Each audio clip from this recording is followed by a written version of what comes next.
बजरंगबली की जय। अंजना के लाल धन्य धन्य ये कमाल, ऐसो प्यारो रूप त्यारो चित्त में समायो है। अंजना के लाल धन्य धन्य ये कमाल, ऐसो प्यारो रूप त्यारो चित्त में समायो है। ब्रह्मचर्य बल की है सौम्यता छलक रही, ब्रह्मचर्य बल की है सौम्यता छलक रही।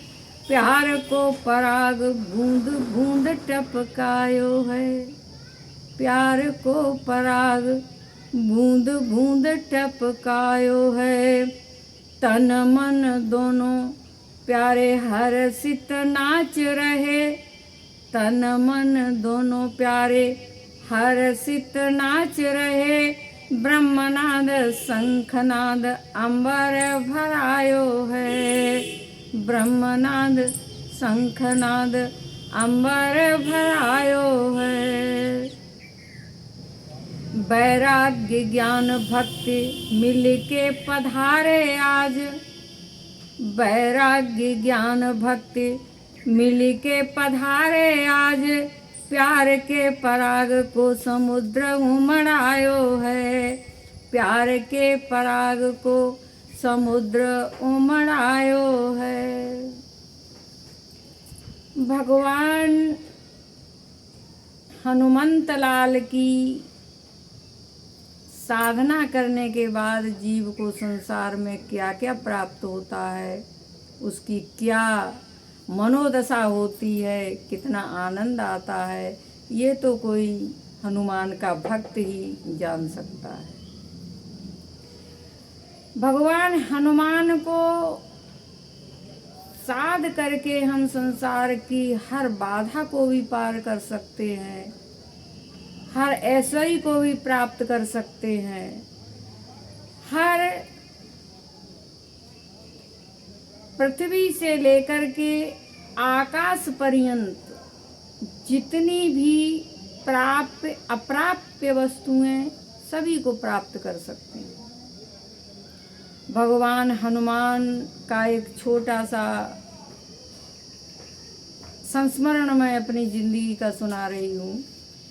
एक बार हनुमान जी की साधना करने के लिए हमें किसी संत ने कहा, 3-4 दिन ही साधना कर पाए थे। ये अगस्त की बात है। उस समय ऐसा कुछ बवाल हो गया था जिसमें हम लोगों को जाना पड़ा, हमारे साथ कई बहनें और भी थीं। हनुमान जी की साधना का समय हो रहा था। हम बार बार जहाँ डीएम, एसडीएम, एसपी जो जानकार लोग हैं वो समझ गए होंगे, सभी लोग बैठे थे। मुझे ये लग रहा था कि मेरा जो है साधना का समय है, क्या करना चाहिए, कैसे निकलना चाहिए यहाँ से। तो किसी तरह से हम वहाँ से निकले। ये कोई राजनीति की बातें हैं, यहाँ भगवान के उसमें कहने की ज़रूरत नहीं है।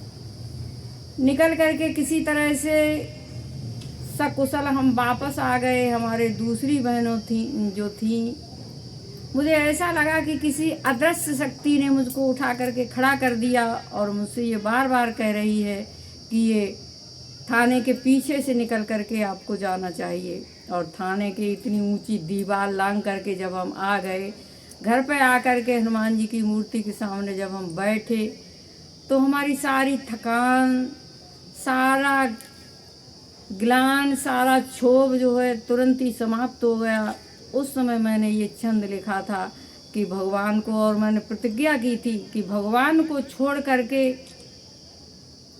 किसी नीति को, चाहे वो राजनीति हो, चाहे धर्म नीति हो, चाहे कथा प्रवचन हो, चाहे